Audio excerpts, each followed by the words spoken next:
ආයිබෝවන් මගේ පුංචි දුවේ පුතේ ඔන්න ටීචර් අදත් ආවා මගේ එක වසර පුංචි පොඩිත්තන්ට හරිම ලස්සන ඒ වගේම වැදගත් පාඩම් කොටසක් අරගෙන.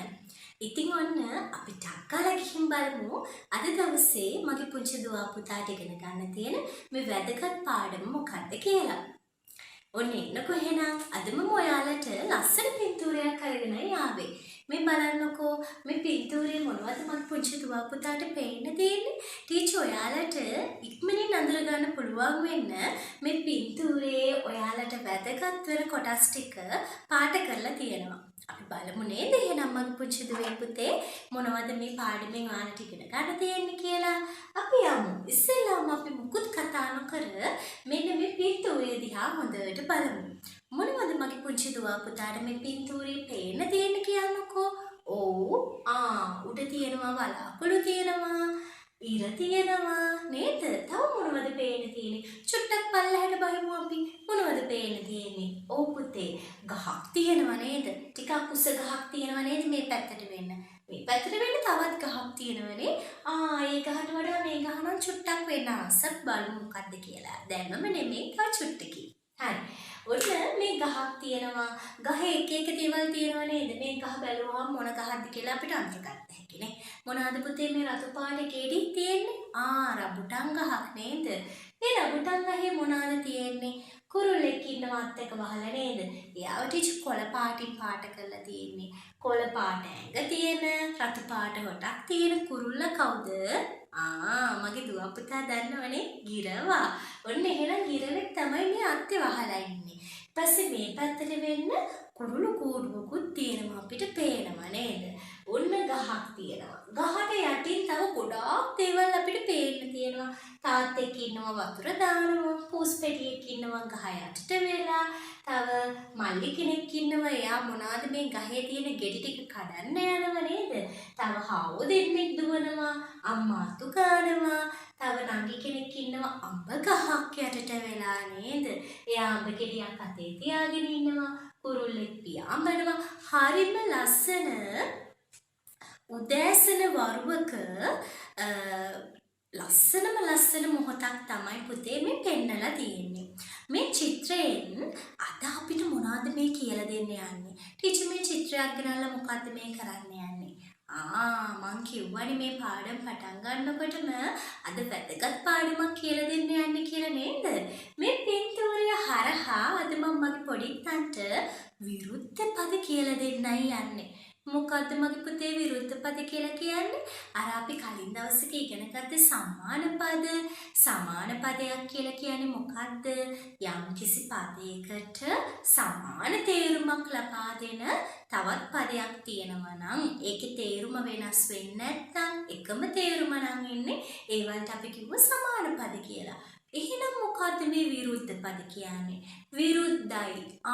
එකට එක ගැලපෙන්නේ නැහැ.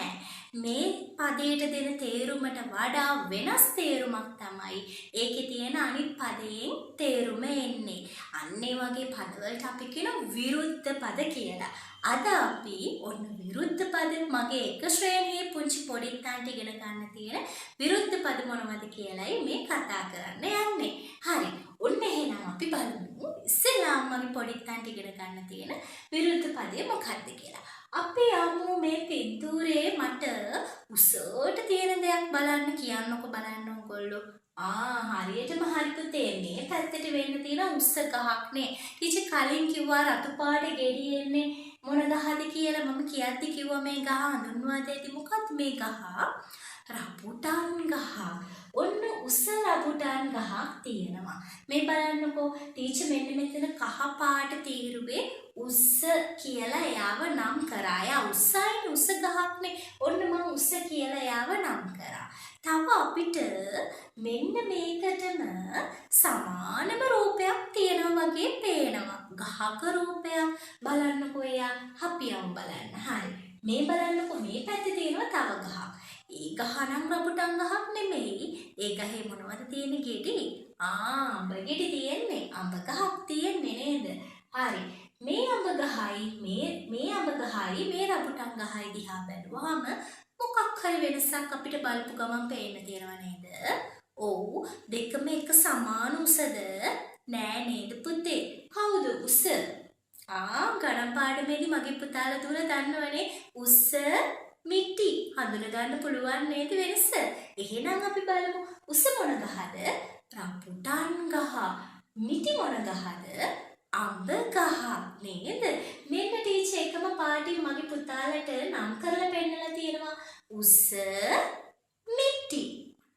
උස මිටි. මේ බලන්නකො කහ පාටින් ටීචර් විරුද්ධ පද දෙක නම් කරලා තියෙනවා. උස මිටි. ඔන්න අපි හඳුනගත්තා. උස මිටි. උස කියන පදයට විරුද්ධ පදය තමයි මගේ පුතේ මිටි. දැන් පන්තියේ යාළුවෝ දෙන්නෙක් ගත්තාම උස යාළුවොත් ඉන්නවා මිටි යාළුවොත් ඉන්නවා. එක සමාන උස යාළුවොත් ඉන්නව නේද? අපි දැන් විරුද්ධ පදේනේ අඳුර ගන්න යන්නේ. එතකොට උස මිටි. උස මිටි. ඔන්න අපි පළවෙනි විරුද්ධ පදය අඳුරගත්තා. අපි යමු දැන් ටක්කාලා අනිත් විරුද්ධ පදේ මොකක්ද කියලා බලන්න නේද? හරි. ඔන්න මේ ගහ උඩම මේ උස ගහ උඩම අත් එක වහලා ඉන්නවර කොළ පාට අපේ කුරුළු යාළුවා කවුද අපි ආව නම් කළේ? ගිරව නේද? මෙන්න ගිරව ඉන්නවා පුතේ ගහ උඩ. බලන්නකො මේ ගහ යටම මෙහෙම බලාගෙන ඉන්නව කවුද එක්කෙනෙක්? බලන්න යා මොනවද වෙන්නේ කියලා බලාගෙන ඉන්නවා. මේ බලන්නකො මේ කවුද? පූසා ඉන්නවනේ. පූසා ඉන්නේ ගහ උඩද? නෑ. පූසා ඉන්නේ කොහෙද? ගහ යට. මෙන්න ගහ උඩ කවුද? ගිරවා. ගහ යට කවුද? පූසා. ඔන්න අපි තවත් විරුද්ධ පදයක් හොයාගත්තා. උඩ යට. ගහ උඩ කවුද ඉන්නේ? ගිරවා. ගහ යට කවුද පුතේ ඉන්නේ? පූසා. මගේ පුතාලට හඳුර ගන්න පුළුවන් වෙන්න ඔන්න ටීචර් එක පාටකින් අලවලා තියෙනවා පුතාලට බලා ගන්න.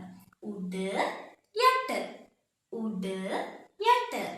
උඩ යට. ඔන්න පුතේ තවත් විරුද්ධ පදයක් අපි ඉගෙන ගත්තා. අපි බලමු මේ පින්තූරයේ තවත් විරුද්ධ පද අපිට හොයාගන්න තියෙනවද කියලා. මේ බලන්නකො අපි දැන් ගහ ළඟම කතා කරපු නිසා අපි යමු ගහ යටට වෙලා මේ අපේ උස ගහ යටට වෙලා කවුද මේ මල් වලට වතුර දාන්නේ? කවුද දාන්නේ? තාත්තා නේද? තාත්තා මොකද කරන්නේ? මල් පැලවලට වතුර දානවා.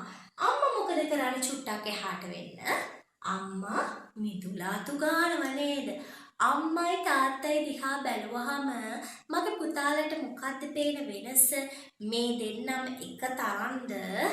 නෑ නේද? චූටි වෙනසක් තියෙනව නේද? කවුද පුතේ මේ දෙන්නගේ මහත? අම්මා චුට්ටක් මහතයිනේ. මේ බලන්නකෝ ඒකනේ අම්මා මහතයි. අම්මා දිහා බලලා තාත්තා දිහා බලද්දි තාත්තත් මහතයි කියන්න පුළුවන්ද අපිට? බෑ නේද? තාත්තා කෙට්ටුයි. අම්මත් එක්ක බලද්දි තාත්තා කෙට්ටුයි. ඔන්න ඒ වචන දෙක අඳුර ගන්න කොළ පාටින් මම නම් කරලා තියෙනවා. මේ විරුද්ධ පද දෙක මගේ පුතාලට ඉක්මනින් අඳුර ගන්න පුළුවන් වෙන්න. මහතයි කෙට්ටුයි. මහතයි කෙට්ටුයි. මහතයි කෙට්ටුයි. ඔන්න මගේ පුතේ තව විරුද්ධ පදයක් අපි හොයාගත්තා. අපි යමු තවත් විරුද්ධ පද තියෙනවද කියලා බලලා එන්න. ඔන්න මෙන්න මෙතන ඉන්නවනේ හාව දෙන්නෙක් නේද? පැන ඉන්නව නේද?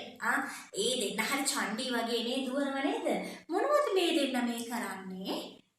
මේ දෙන්න සෙල්ලම් කරනවනේ. ඒ මොනවද කනවත් අපිට පේනවා. අපි ඒව පස්සේ කතා කරමු. මේ දෙන්නගේ ප්‍රමාණය ගැන බැලුවහම අපිට දෙයක් කියන්න පුළුවන් නේ. දෙන්න එක සමාන නෙමෙයිනේ. බලපු ගමන් දෙන්නගේ වෙනසක් පේනවා අපිට. කවුද මේ දෙන්නගේ ලොකු? පිටිපස්සේ ඉන්න හාව නේද? කවුද පුතේ පොඩි? ඉස්සරහින් දුවන එක්කෙනා චණ්ඩිය නිසා එයා දුවනවා ඉස්සරහින් නේද? හරි ඔන්න බලන්නකෝ අපි පද දෙකක් විරුද්ධ පද දෙකක් මෙතනදී හඳුන ගන්නවා. මේ ඉන්නේ ලොකු මේ පොඩි. ලොකු පොඩි. ලොකු පොඩි. මගේ පුංචි දුව පුතාට ඔන්න දැන් මේ වෙනකොට ටීචර් විරුද්ධ පද 4ක් හඳුන්වලා දුන්නා. අපි යන්නේ එක ශ්‍රේණියට අදාළ අවසාන විරුද්ධ පදය මොකක්ද කියලා හඳුනගන්න. ඔන්න බලන්නකෝ මේ පැත්තේ ඉන්නව නංගි කෙනෙක් නේද? මේ පැත්තේ ඉන්නවා මල්ලි කෙනෙක්. මේ බලන්නකෝ දෙන්න ඉන්නේ ගස් දෙකක් යට නේද? නංගි මොනවද මේ අතේ තියාගෙන ඉන්නේ මෙහෙම තුරුල් කරගෙන? අඹ ගෙඩියක් නේද? මල්ලි මොකද කරන්නේ? කෙක්කක් දාලා රබුටන් කඩන්න යනවා නේද? එහෙනම් දෙන්නගේ කැමැත්ත දෙකක් නේද? අඹ කන්න කැමති කවුද? නංගි. ඒකනේ අඹ ගෙඩියක් තුරුල් කරන් ඉන්නේ නේද? හැබැයි මල්ලි අඹ කන්නද කැමති? නෑනේ. එයා කන්න කැමති රබුටන්ද කොහෙද? ඒකනේ ආ රබුටන් කඩන්නේ නේද පුතේ? හරි. එතකොට එහෙනම් අපිට පුළුවන් විරුද්ධ පදයක් හොයාගන්න මේකේ. නංගි අඹවලට කැමති, මල්ලි අඹවලට අකමැති. මගේ පුතාලත් පන්තියේදී යාළුවන්ට කියනවනේ යාළුයි තරහයි කියනව නේද? ඔයාලට සතුටක් දැනුනහම යාළුවෙක් එක්ක නේද? ඔයගොල්ලෝ මොකද කියන්නේ? යාළුයි කියනවනේ. ඔයගොල්ලන්ට අකමැති දෙයක් සිද්ධ වුනහම ඔයගොල්ලෝ ඒකට කැමති නැත්තම් ඔයගොල්ලෝ කියනනේ තරහයි කියනවනේ ටක් ගාලා. ඒ වගේ තමයි. ඔන්න මේ බලන්නකෝ. නංගි අඹවලට කැමති, මල්ලි අඹවලට අකමැති. ඔන්න පුතේ අපි ඉක්මනින් යමු මේ ඉගෙන ගන්න විරුද්ධ පද ටික නැවත වතාවක් මතක් කරගන්න. උස, මිටි, උඩ, යට, ලොකු, පොඩි, මහතයි, කෙට්ටුයි, කැමති, අකමැති. ඔන්න මගේ එක ශ්‍රේණියේ පුංචි පොඩිත්තන්ට මෙන්න මේ විරුද්ධ පද පහ විතරයි ඔයාලගේ ගුරුවත් පොතේ පුංචි ඔයාලට උගන්වන්න කියලා දීලා තියෙන්නේ. මීට අමතරව අලුත් වචන හඳුන්වා දෙන්න එපා කියලා තියෙනවා. තාම ඔයාලා චූටි නිසා. ලොකු පන්තිවලදී මගේ පුතාලට විරුද්ධ පද ගොඩක් ඉගෙන ගන්න පුළුවන් වේවි. එතකම් මේ එක ශ්‍රේණියේ ඉගෙන ගන්න විරුද්ධ පද ටික හොඳට ඔළුවට දාගන්න ඕනේ. එතකොට ඉදිරියේදී ඉගෙන ගන්න තියෙන විරුද්ධ පද ටික වඩාත් හොඳින් ඉගෙන ගන්න පුළුවන් වෙනවා. අපි එහෙනම් පාඩම අවසන් කරන්න කලින් ඉක්මනින්ම ගිහිල්ලා මේ ඉගෙනගත්ත විරුද්ධ පද ටික ආයෙත් වතාවක් මතක් කරගමු. හරි. ඔන්න ටීචර් ඔයාලට ඇක්ෂන්ස් එක කියලා දෙනවා.